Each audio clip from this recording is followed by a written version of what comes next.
संख्याबळ हेही बळच आहे. असाराणां हि वस्तूनां संहिता कार्यसाधिका तृणैरबाध्यते रज्जुस्तेन नाग अपि बध्यते. हिंदू संघटनांवर येन केन प्रकारानं काहीतरी आक्षेप काढून त्याला विरोध करण्याची चटक ज्या काही लोकांना लागलीये, त्यापैकी काही जण अस्पृश्यता निवारण आणि शुद्धी या संघटनांच्या दोन महत्वाच्या उपांगांवर इतर सर्व आक्षेपांची तोंडे बंद झाली म्हणजे असा एक मेणघुणा आक्षेप काढीत असतात की अहो, अस्पृश्य बाटले आणि हिंदू समाज कमी झाला किंवा पतितांना परावर्तित करण्याचे शुद्धिकार्य अंगीकृत न केल्याने हिंदू समाज वृद्धिंगत न झाला तरी काय बिघडले? नुसत्या संख्येत काय? आपण जे थोडे बहुत अजून हिंदू आहोत त्यांचीच उत्तम प्रकारची उन्नती करू म्हणजे झाले. मूठभर इंग्रज आज जगावर राज्य करीत आहेत, तेव्हा संख्येत खरे बळ नसून समाजातील व्यक्तींच्या अंगातील तेजादिक गुणातच सर्व बळ आहे. म्हणून हिंदू समाजातील परधर्मात जातात म्हणून निष्कारण आरडाओरड न करता जातील ते सुखे नैव जाऊ द्यात आणि राहतील तेवढ्यांचीच उन्नती करीत राहा. येतपर्यंत या आक्षेपकांची भाषा एकरूप असते, परंतु यापुढे त्यांच्यातील काही लोक आपली तोंडे थोडीशी फिरवून पुढे बोलू लागतात. ते आक्षेपक जुने ते सोने असे समजणारे जुन्या रूढीचे अंध अनुयायी असतात. ते म्हणतात, अशा रीतीने हिंदू समाजाची संख्या घटते या भयाचा बागुलबोवा निरर्थक ठरत असल्याने आणि नुसत्या संख्येत काही अर्थ नसल्याने तुम्ही अस्पृश्यता निवारणाच्या आणि शुद्धीच्या नव्या रूढी पाडण्याचा खटाटोप सोडून द्या. या लोकांच्या संख्येत काही अर्थ नाही. या सिद्धांतावरून काढलेला उपसिद्धांत निदान विसंगत तरी नसतो. परंतु या आक्षेपात जे काही लोक आयुष्यात इतर सर्व प्रकरणी रूढीस धाब्यावर बसवावयास कमी करीत नसतात, इतकेच नव्हे तर रामायण किंवा महाभारत हे इतिहासात्मक ग्रंथ नसून केवळ आध्यात्मिक रूपके आहेत. शिवाजी, प्रताप इत्यादी आधुनिक राष्ट्रपुरुष तर काय, पण राम, कृष्ण यांनाही जर मी त्यांचे काळात असतो तर, आणि जरी त्या खरोखरच देहदारी व्यक्ती असतीलच तरीही त्यांनाही तुम्ही रावण, कंस, अफजूल इत्यादिकांची हत्या केलीत आणि शस्त्र धारण केलेत, ही गोष्ट हिंसात्मक आणि पापास्पद केलीत म्हणून दोष दिला असता, असे म्हणण्या इतके जुन्यांचे आणि शास्त्रांचे आणि रूढीचे कट्टर विरोधक असतात. ते संख्येत काही अर्थ नाही या सिद्धांतावरून अस्पृश्यता निवारणाविरुद्ध एक ब्रही न बोलता केवळ शुद्धीविरुद्ध मात्र त्या आक्षेपाचा उपयोग करीतात आणि म्हणतात, अहो संख्येत काय, जे हिंदू परधर्मात गेले किंवा जात आहेत ते जाईनात, त्यांना परत घेण्याची नसती उठाठेव करून परधर्मीय किंवा विशेषतः मुसलमान समाजाची मने का दुखावता? बाटू द्यात त्यांना हिंदूस. त्यांना बाटवण्याच्या तडाख्यातून जे आपण उरलो आहोत किंवा उरू, त्यांची शारीरिक, मानसिक, आत्मिक इत्यादी सर्व प्रकारची उन्नती आपण केली की पुरे. नुसत्या संख्येत काय? खरे बळ गुणात आहे, म्हणून सोडा ती शुद्धी आणि संघटन. या आक्षेपकातील वर वर्णिलेल्या दोन पोट जातींपैकी जो पक्ष रूढीचा अंध अनुयायी असल्याने अस्पृश्यता आणि शुद्धी या दोन्ही चळवळींविरुद्ध बोलतो, त्याचा तो आक्षेप किती भ्रामक असला तरी निदान सुसंगत असतो. परंतु या दुसऱ्या पक्षाच्या संख्येच्या बळात काही अर्थ नाही हा आक्षेप जेव्हा केवळ शुद्धीविरुद्धच आणण्यात येतो आणि तोही विशेषतः मुसलमानांना हिंदू करून घेण्याविषयी तीव्रतेनं पुढे आणण्यात येतो, तेव्हा तो केवळ भ्रामक असतो. इतकेच नव्हे तर अगदी मेणघुणा असतो. कारण या वर्गातील लोक अस्पृश्यता निवारणासाठी आकांड तांडव करीत असतात. इतकेच नव्हे तर त्यांच्यातील काही लोक अस्पृश्यांबरोबर प्रकटपणे अन्नपानादिक व्यवहारही करतात. त्यांना सुधारणेचा बाऊ वाटत नसतो. ते प्रचलित राजकारणात मुरलेले असतात. मुसलमान, ख्रिश्चन इतकेच काय, पण जगातले प्रत्येक समाज आणि संस्कृती आपापली संख्या वाढवण्याच्या खटपटीत आहेत, हे त्यास अवगत असते. परंतु इतके असूनही ते जेव्हा केवळ शुद्धीविरुद्धच काय ते संख्येत काय म्हणून रडगाणे गाऊ लागतात, त्यातही मुसलमान चिडतात म्हणून शुद्धी सोडा या ध्रुवपदाच्या ठेक्यावर जेव्हा ते रडगाणे गातात, तेव्हा त्यांचा तो आक्षेप जवळजवळ अप्रामाणिकच असतो. मुसलमानास कसेबसे आपल्या पक्षात ओढून आणण्यासाठी योजलेली ही एक युक्ती असते, पण ती इतकी आत्मघातकी असते की तिचे भयंकर परिणाम गेली 6 वर्षे हिंदू समाजास भोगावे लागल्याने त्याची अपरिमित हानी झालेली आहे. आणि तरीही अजून जेव्हा नुसत्या संख्येत काय म्हणून हे लोक साळसूतपणे उपदेशित शुद्धीविरुद्ध लोकांचा बुद्धिभेद करण्याचे अमंगल कार्य करण्यास मागे पुढे पाहत नाहीत, तेव्हा त्यांच्या कोटिक्रमाचा एकदा पुरता समाचार घेऊन टाकणे आता तरी अवश्य झाले आहे. संख्येत काय, सोडा ती शुद्धी या आक्षेपास आम्ही दर्शविलेल्या हिंदूतील 2 वर्गाप्रमाणेच हसन निजामी अधिक करून मुसलमानादी उपदेश देत असतात. हे प्रथमतः ध्यानात ठेवण्यासारखे आहे. हसन निजामी आणि लबाड प्रचारक आपण स्वतः मुसलमानांची संख्या वाढवण्याचे काम अव्याहत आणि अनेक सुष्ट दुष्ट उपायांनी चालवित असता, केवळ हिंदूस मात्र जेव्हा शिष्टपणाचा आव घालून उपदेश देतात की हिंदूंनो, शुद्ध करून घेण्याच्या भानगडीत पडून आम्हा मुसलमानांचे व्यर्थ वैर का संपादन करता? तुम्ही अजूनही 22 कोटी आहात. त्यांचीच उन्नती आणि गुणवर्धन करा म्हणजे झाले. आणखी शुद्धीच्या झंझाटास का मागे लावून घेता? संख्येत काय? तेव्हा या त्यांच्या मार्जार साधुत्वातील मर्म इसाप नीतीतल्या त्या कोंबडीसारख्या भाबड्या प्राण्याच्याही लक्षात येण्यासारखे असते. पण तरीही ते ध्यानात आले नाही असे भासवून मुसलमानांच्या रोषास भिणारे आणि स्वकीयांच्या विरुद्ध ते तोंडास येईल ते बकडे म्हणजे साधूपणा होय अशी घातक समजूत करून घेतलेले हिंदूतीलच काही लोक त्या विपक्षाच्या ढोंगी कोटिक्रमाचीच री ओढून हिंदूस सांगतात, अरे खरेच संख्येत काय आहे, आपले गुणबळ वाढवा. परंतु नुसत्या संख्येत जर खरेच काही एक नसेल, तर मग हे थोर पुरुष हे आपले नवाविष्कृत महान तत्व प्रथमतः त्यांच्या आवडत्या मुसलमान आणि ख्रिश्चन बंधूस का शिकवत नाहीत? एखाद्या वैद्यापाशी एखाद्या घातक रोगावर रामबाण औषध असेल, तर ते औषध जास्त रोग झालेला नाही किंवा होतोय किंवा नाही याचे निदानही निश्चित ठरलेले नाही, त्यांचे गळी बळाबळाने ओतीत बसण्यापेक्षा त्या वैद्याने ते ज्या रोगाने इतके पछाडले गेलेले आहेत की त्यास त्यातून वाचवण्यासाठी त्वरित काही औषध न मिळाले तर त्या रोगास ते सर्वस्वी बळी पडण्याचे संकट ओढवणार हे निश्चितपणे दिसत आहे. त्यांचे घरी प्रथम जाऊन त्यास त्या मात्रेचे वळसे देणे हे अधिक भूतदयेचे आणि समयोचित कृत्य होईल नव्हे काय? हिंदूंच्या शुद्धीचे बिचारीचे काय? आठवड्यास कुठे 10-12 लोक देखील साऱ्या हिंदुस्थानात संख्याबळासाठी शुद्ध केले जात नाहीत. ते लहानसे हिंदूंच्या डोळ्यातील कुसळ आपल्या सूक्ष्म दृष्टीस दिसते आणि ते काढण्यास आपण डोळ्याचे विच्छेदन म्हणजे ऑपरेशन करण्यासाठी हे तात्विक शल्य खुपसू लागले आहेत. हे आपले उपकार आहेतच. मग आमचे आपणास सांगणे आहे की त्या आमच्या मुसलमान बंधूंच्या आणि मिशनऱ्यांच्या डोळ्यात ते संख्याबळ वाढवण्याच्या लालसेचे भले मोठे मुसळे ते पहा. ते कसे अगदी कासावीस झालेले आहेत. तर त्यास प्रथम त्या यातनेपासून मुक्त करण्याचा प्रयत्न आपल्यासारख्या भूतदयेच्या भोक्त्यांनी करावा. आमच्या डोळ्यात शिरलेल्या या शुद्धीच्या कुसळाची कळ आम्ही थोडा वेळ सोसू, पण आमच्या मुसलमानाधिक बंधूंच्या डोळ्यातील त्या तंझीम आणि तबलीग आणि मिशनांच्या बहाला एवढ्या मुसळांच्या कळेने ते पहा अगदी विव्हळ होत आहेत. लवकर उपाय न झाल्यास त्यांचे बुद्धीचे डोळे अगदी धर्मांध होणार आहेत. झालेच आहेत. तर उपकारी गृहस्थ हो, प्रथम आपण आपली रामबाण औषधी घेऊन तिकडे धावा आणि त्यास सांगा की वेड्यांनो, संख्याबळ म्हणजे काय खरे बळ नव्हे, गुणबळ हेच खरे बळ आहे. सोडा ती तंझीम आणि बंद करा ती मिशने. हे पहा, गुजरातेत आखाखानी मुसलमान हिंदूंना बाटवून आपले संख्याबळ वाढवण्याच्या रोगाने इतके पछाडलेत की हजारो लाखो रुपये खर्चून हिंदू धर्मावर अवास्तव आणि दुष्ट आरोप करणारी चोपडी सहस्त्रांनी वाटीत आहेत आणि भाबड्या हिंदूंवरील शेकडो अर्भकांस मुसलमान करीत हिंडत आहेत.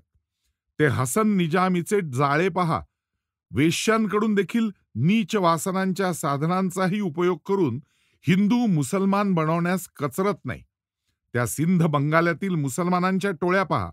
तलवारीने, सुरीने, बलात्काराने हिंदू कुमारिका भ्रष्ट होऊन, हिंदू मुले पळवून दर आठवड्यास केवळ उत्पात करीत आहेत. न्यायालये देखील त्यास शिक्षा देऊन थकत आली. ती दिल्लीच्या मुसलमानी परिषदातील भाषणे आणि ठराव पहा. महम्मद अल्लीपासून तो गावगुंडापर्यंत प्रत्येक मुसलमानाने निदान 10-12 हिंदूंना तरी बाटवलेच पाहिजे म्हणून आक्रोश करीत आहेत. कारण मुसलमानांची संख्या हिंदुस्थानात हिंदूंहून अधिक केली पाहिजे. 2 वर्षात 7 कोटी मुसलमानांचे 15 कोटी करू, 15चे 17 कोटी करू, 17चे 20 कोटी करू, म्हणजे अधिक अधिकार, हिंदुस्थानाचे स्वामित्व, राज्यच आपल्या मुसलमानी हातात येईल. ही स्पष्ट भाषा, या स्पष्ट प्रतिज्ञा चालल्या आहेत. ही मिशने पहा.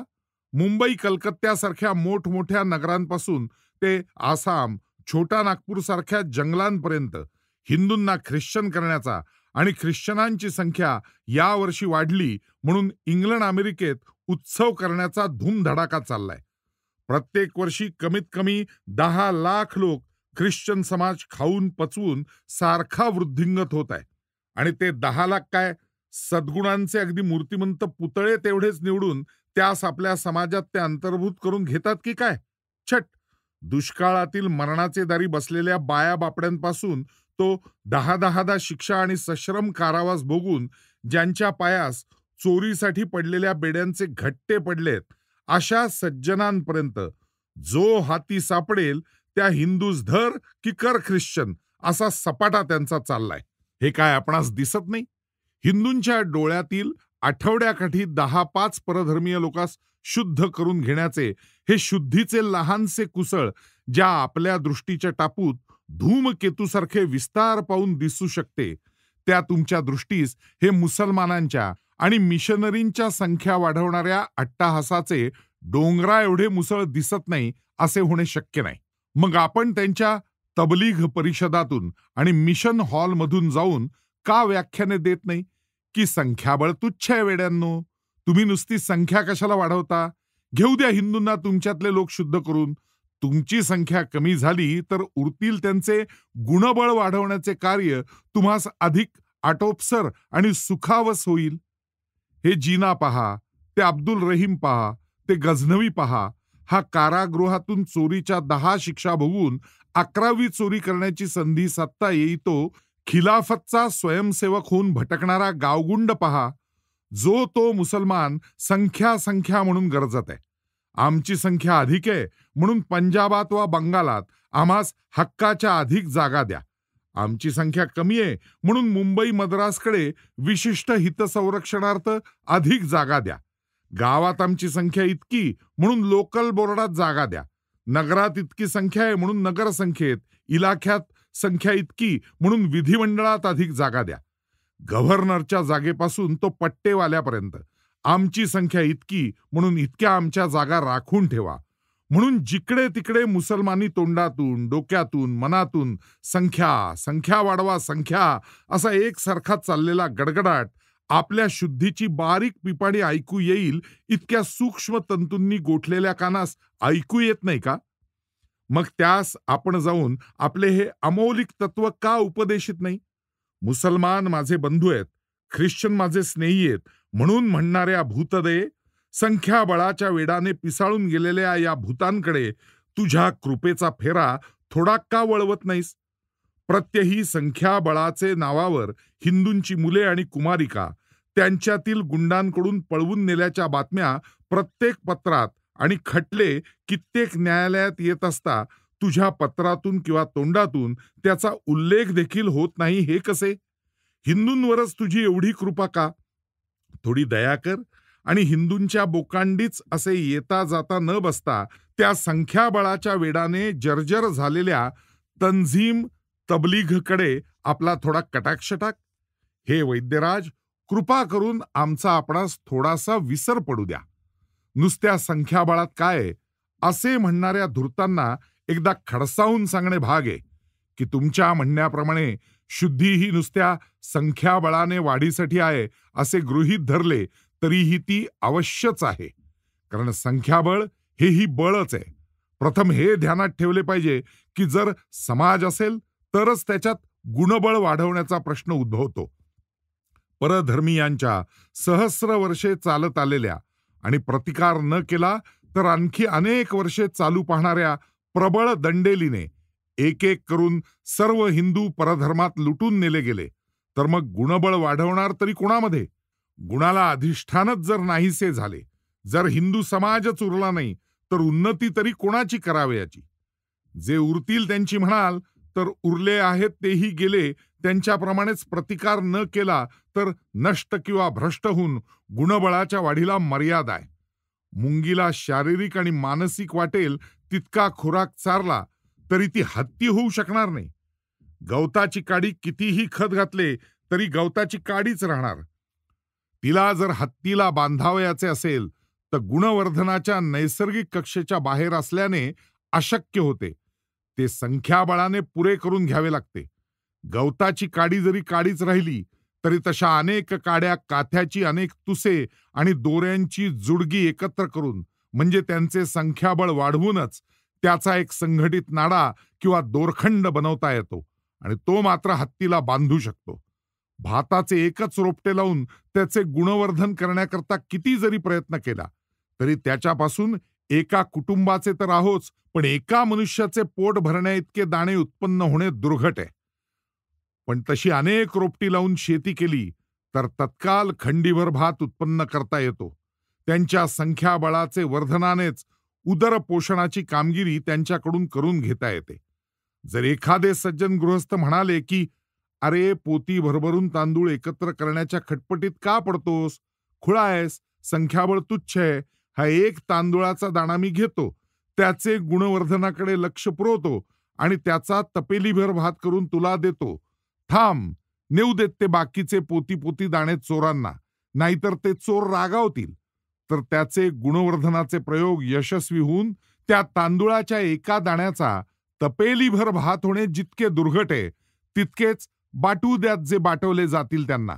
आपण आपले जे उरलेले राहतील त्यांच्या गुणवर्धनाकडेच लक्ष देऊ, असे म्हणणाऱ्यांचे हे तत्वज्ञानही पोचट आणि वेडसर आहे. आणि म्हणूनच मोठमोठ्या 10 हत्यारी अवतारांना सुद्धा संख्याबळाचा पाठिंबा घेतल्या वाचून आपल्या विपक्षीय समाजाशी टक्कर देता आली नाही. एवढे एकबाणी अवतारी रामचंद्र, पण वानरांचे संख्याबळ त्यांना पाठीशी घ्यावे लागले तेव्हा लंकेवर स्वारी करता आली. वानरांसारख्या असंस्कृत योनीतील प्राण्यांचेही पाठबळ त्यांना घ्यावे लागले. ते स्वतः अवतारी असून नुसते गुणबळ संख्याबळा वाचून जितके पंगू आहे, रावण तर शरीर गुणवर्धनाची पराकाष्ठा होता. 20 हात आणि 10 शिरे, पण हजारो राक्षसांचे संख्याबळा वाचून लंका त्यास लढवता आली इतके दिवस देखील लढवता आली नसती. सुदर्शनधारी कृष्ण, पण एकट्यांना महाभारत लढवता आले नाही. सव्यसाची अर्जुनापासून तो राक्षसी घटोत्कचापर्यंत शेकडो जणांचे आणि लक्षावधी सैनिकांचे संख्याबळ एकत्र करावे लागले. गुणोत्कर्ष पावलेल्या श्रीकृष्णासारख्या विभूतींनाही संख्याबळाची अगदीच उपेक्षा करवली नाही. तो मोहम्मद पैगंबर पहा, मक्केत एकटा होता तरी तो पैगंबरच होता, पण संख्याबळापुढे इतका दीन होता की निजाम चोरून पढावा लागे. पण दास, दरिद्री, जे गुणी अवगुणी मिळतील ते अनुयायी जुळवीत जेव्हा तो मदिनेचे संख्याबळ पाठीशी घेऊ शकला तेव्हा मक्केत प्रकट निजाम पडू शकला. त्यासही संख्याबळाची जाणीव होती, म्हणूनच वाटेल त्या आमिषाने मुसलमान समाजाचे संख्याबळ वाढवण्यासाठी तो त्यांचे गुणबळ वाढवण्या इतकाच झटला. मुसलमानी इतिहास तर संख्याबळाच्या लालसेच्या लालशाईतच लिहिलेला आहे. आफ्रिकेत कोणताही भाग जिंकला गेला की मुसलमान विजेता जी खंडणी मागे ती अर्धे पैसे आणि अर्ध्या त्या जीत जातीच्या बायका घेऊन वसूल करण्यात येई. कारण त्या बायकात मोजून घेतलेल्या खंडणीची लूट त्या मुसलमानी सेनेच्या शिपायात वाटली जाऊन मोजून तीपासून मुसलमानी संतती वाढे, संख्याबळ वाढे.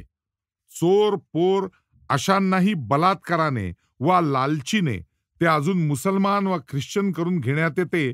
ते काही तत्काल त्या व्यक्तीचे गुणवर्धन करण्यासाठी किंवा तशा नीच माणसास समाजात घेतल्याने समाजाचे गुणवर्धन होते म्हणून नव्हे, तर मुख्यतः संख्यावर्धन होते म्हणूनच होय. आणि आज जे त्यांचे कोटी कोटी अनुयायी, जिथे त्यांचा एकही अनुयायी दिसत नव्हता तिथे दिसत आहेत आणि डोईजड झालेले आहेत, ते त्यांच्या संख्यावर्धनाकडेही पूर्ण लक्ष देणाऱ्या धोरणामुळे होते, हे कोण नाकारू शकेल? जर हे संख्याबळ वाढवण्याचे चढाऊ धोरण स्वीकारता तर महम्मद पैगंबर मरे तो एकटा महम्मदच राहिला असता. आज 20 कोटी मुसलमान जे जगभर विखुरलेले आहेत ते क्वचितच दिसले असते. गेल्या महायुद्धात जर्मन लोक काय सैनिक गुणबळात इतर विपक्षीय राष्ट्राहून कमी होते? शास्त्र, शस्त्र आणि शूरता यांना व्यक्तिशः वा समाजशः जे काकणभर अधिकच होते. पण त्यांच्यावर जी त्यांच्या विपक्षाने कुरघोडी केली ती मुख्यतः संख्याबळानेच नव्हती काय? अमेरिका युद्धात पडल्याने संयुक्त राष्ट्राचे संख्याबळ एकाएकी जर्मनीच्या एकाकी संख्याबळापेक्षा आवाक्याबाहेर अधिकता पावले, हेच त्या पराजयाचे एक प्रमुख कारण आहे. अशी धडधडीत वस्तुस्थिती दिसत असता आणि विपक्षीय लोक संख्याबळ वाढवण्याचे आटोकाट प्रयत्न करीत असता हिंदूच तेवढे सांगणे की संख्येत काय आहे, बाटू द्या, लुटू द्या, तुम्ही आपले जे उरतील त्यांचे गुणबळ वाढवा म्हणजे झाले. त्या राक्षसावर विश्वास ठेवणाऱ्या अल्लड मुलाला देखील हे कळते की त्या राक्षसाच्या मुठीत सर्व काही मावणार नाही आणि त्याचा समाचार घेण्यास काहीतरी उरूच. पण संख्याबळाच्या महत्वाची ही इतकी साधी गोष्ट देखील या प्रतिष्ठित आणि सुज्ञ अल्लडांस कळू नये, ही केवढी आश्चर्याची गोष्ट आहे. किंवा आश्चर्याची नाही, मुसलमानास संतुष्ट ठेवावयाचे तर शुद्धीविरुद्ध काहीतरी बोललेच पाहिजे. शुद्धीविरुद्ध न्याय अधिकाराच्या दृष्टीने तर आता काहीच बोलणे शक्य नाही. तेव्हा या पुष्पित मेणघुणी विधाने केली जातात की हिंदूंनो जाऊ द्या ती शुद्धी, हे पहा त्या संख्येत काय, कोटी कोटी बाटले तर बाटू द्यात, आपण आपले मुठभर जे राहू तेच गुणबळाने वाढवून जणू काय तोवर इतर लोक गुणबळात कमी कमीच होत जाणार आहेत, तेही गुणबळात वाढत जाणार आणि समान गुणांची झुंबी जुंपली म्हणजे अखेर संख्याबळाच्या प्रश्नावरच मुख्यत्वे करून राष्ट्राच्या नि समाजाच्या जीवन मरणाचा प्रश्न अवलंबून राहणार. परंतु त्यातही जर कोणी असे म्हणत असता की आम्हास नुसते संख्याबळच वाढवायचे आहे, तर एक वेळ हे उत्तर शोभते की आम्हास नुसत्या संख्याबळाने सर्वत्र काम भागणार नाही, गुणबळाकडे ही दृष्टी दिलीच पाहिजे. परंतु शुद्धीची चळवळ किंवा अस्पृश्यता निवारणाची खटपट ही केवळ संख्याबळाचे वर्धनासाठीच चाललेली आहे, हे या आक्षेपकास कोणी सांगितले? संख्याबळ तेवढे आम्हास पाहिजे आणि गुणबळ नकोय, हे तुम्हास कोणी सांगितले? गुणबळाने बरीच श्रेष्ठ अशी 100 लोकांची टोळी घेतली, ज्यात प्रत्येक मनुष्य श्रीकृष्णासारखा चतुर आणि भीमासारखा बलवान आहे असे गृहीत धरले, तरीही जर त्यांच्यावर या गुणबळात व्यक्तिशः पुष्कळ कमी असणाऱ्या 1000 लोकांची टोळी तुटून पडली तर त्यांचा फज्जा उडल्या वाचून राहणार नाही. टोळ मनुष्यापेक्षा गुणबळात किती कनिष्ठ आणि यकश्चित कीट, परंतु जेव्हा तशा असाराणाम ही वस्तूनाम संहिता त्या टोळांच्या अगणित संख्येची संहत धाड मनुष्यांवर पडते, तेव्हा गावेची गावे आणि प्रांतचे प्रांत ओसाड करून निघून जाते. शिवाजी, रामदास गुणबळाने दैवी गुणबळाचे पुतळे होते, पण अब्दुल्लापासून ते औरंगजेबाच्या सेनेपर्यंत त्यास एकट्यास काही तोंड देववले नाही. पुंड पाळेगारांपर्यंत हजारो साधारण माणसांचे संख्याबळ एकत्र करूनच ते कार्य संपादावे लागले. ही धडधडीत दिसणारी गोष्ट डोळ्याआड करण्याची एकच चलाखी हे शुद्धी संघटनांवरील बकवादी आक्षेपक करत नाहीत, तर त्यांच्या संख्याबळात काय गुणबळ वाढवा या कावेबाजनी भाबड्या उपदेशात आणखी एक हेत्वाभास भरलेला आहे. केवळ संख्याबळ वाढवण्याच्या मागे लागूनच त्यांची खटपट चाललेली आहे. पण आक्षेपकात जे कोणी ही गोष्ट खरीच आहे असे मानण्या इतके भोळे असतील, त्यास आम्ही आश्वासन देतो की संघटनांच्या चळवळीचे प्रमुखातील प्रमुख ध्येय म्हणजे वैयक्तिक आणि राष्ट्रीय गुणबळ वाढवणे हेच आहे. आम्हास आपल्या हिंदू राष्ट्राचे संख्याबळ तर वाढवायचे आहेच, पण आम्हास त्यांचे राष्ट्रीय गुणबळही वाढवणे आहे. संघटन हा शब्द गुणबळवाचक नाही काय? राष्ट्रीय गुणात श्रेष्ठातील श्रेष्ठ प्रवृत्तीत संघटनांची गणना केलीच पाहिजे. ज्या हिंदुत्वाच्या भावनेने, स्वराष्ट्र भावनेने प्रेरित झालेले संघटन होत आहे, त्यांचे राष्ट्रीय गुणबळ वाढत आहे. दुसरी गोष्ट अस्पृश्योद्धाराची घ्या. नुसते संख्याबळ वाढवावे म्हणून काही अस्पृश्यता निवारण केले पाहिजे म्हणून ठराव झाला, परंतु हजारो लोकातील कितींनी त्याप्रमाणे अस्पृश्यता सोडली? खादीत मढलेल्या लोकांचा विरोध जेव्हा प्रत्यक्ष अस्पृश्यात मिसळण्याचा प्रसंग येईल, तेव्हा मुक्ता नेसलेल्या सोवळ्या भिक्षुकातून कमी तीव्र नव्हता, हे प्रत्येक अस्पृश्य निवारकास माहिती आहे. पण तीच चळवळ हिंदू संघटनांचे पुरस्कर्त्यांनी हाती घेताच केवढा फरक झाला हे पहा. अनेक ठिकाणी संघटनांच्या वतीने अस्पृश्यांच्या शाळा चालल्या आहेत. त्यांची महारवाड्यात जाऊन भजने होत आहेत. त्यांच्यावर होणाऱ्या जमीनदारिकांच्या छळापासून त्यांची सुटका करण्यासाठी न्यायालयात त्यांची दाद फुकट लावून दिली जाते. त्यांच्यासाठी प्रशस्त भूमी खरेदी करून सुंदर झोपड्या बांधून प्रत्येकीत आरोग्य आणि स्वच्छतावर्धक साधने ठेवून त्यांच्या स्वतंत्र वसाहती वसवण्यात येत आहेत. दुष्ट आहारापासून त्यांस निवृत्त करण्यात येत आहे. सार्वजनिक सभातून, नगरसंस्थातून त्यांना प्रवेश करवून दिल्याने त्यांच्या राष्ट्रीय भावनेचा आणि अनुभवाचा विकास होतोय. त्यांच्या हक्कांच्या स्थापनेसाठी जुटीने सत्याग्रह केले जात आहेत. या सर्व चळवळी जी हिंदू संघटनांची पुरस्कर्ती माणसे करीत आहेत, ती काय त्या अस्पृश्यांचे गुणबळ आचरणात आणून अस्पृश्यांचे पूर्ण स्पृश्य करून सोडित आहेत आणि त्या मानाने शिक्षणाच्या, स्वाभिमानाच्या, राष्ट्रीय भावनेच्या, स्वच्छतेच्या, आरोग्याच्या, संघटितपणाच्या गुणांचा विकास त्या पूर्वस्पृश्यात होत आहे. तीच स्थिती हिंदू संघटनांचे हाती घेतलेल्या शारीरिक बळांच्या प्रयत्नात होय. ही हिंदू जागृती झाल्यापासून ठिकठिकाणी नव्या व्यायामशाळा उघडल्या जात आहेत आणि हजारांनी विद्यार्थी त्यात सांघिक आणि सैनिक शिक्षण घेत आहेत. ही काय शारीरिक गुणबळाची वाढ नव्हे? तीच स्थिती स्पृश्य वर्गाच्या अंत सुधारणेची. बालविवाह बंद करावयास हिंदू संघटन झटते. जाती जातीतील मूर्ख मत्सर आणि भेदभाव दूर करून हिंदू मात्र तितका एकतेच्या राष्ट्रीय भावनेने उत्स्फूर्त करण्यास झटते. गीता जयंती, शिवजयंती इत्यादी साजरे करून राष्ट्रीय वृत्ती आणि थोरपण हिंदू जनतेत संचरविते. देवालय सुधाराची चळवळ करते. कुंभमेळे आणि इतर यात्रोत्सव यात सुव्यवस्था ठेवून मोठ्या मोठ्या विद्वानांकडून धर्माचे, तेजाचे, इतिहासाचे शिक्षण लाखो लोकात प्रसृत करते. हे सर्व काम हिंदू राष्ट्रात गुणबळ वाढवण्यासाठीच करण्यात येत नाही काय? शुद्धीची चळवळ म्हणजे तर संख्याबळ आणि गुणबळ हिंदू समाजात एक समयावच्छेदे करून वृद्धिंगत करणारी परमऔषधी होय.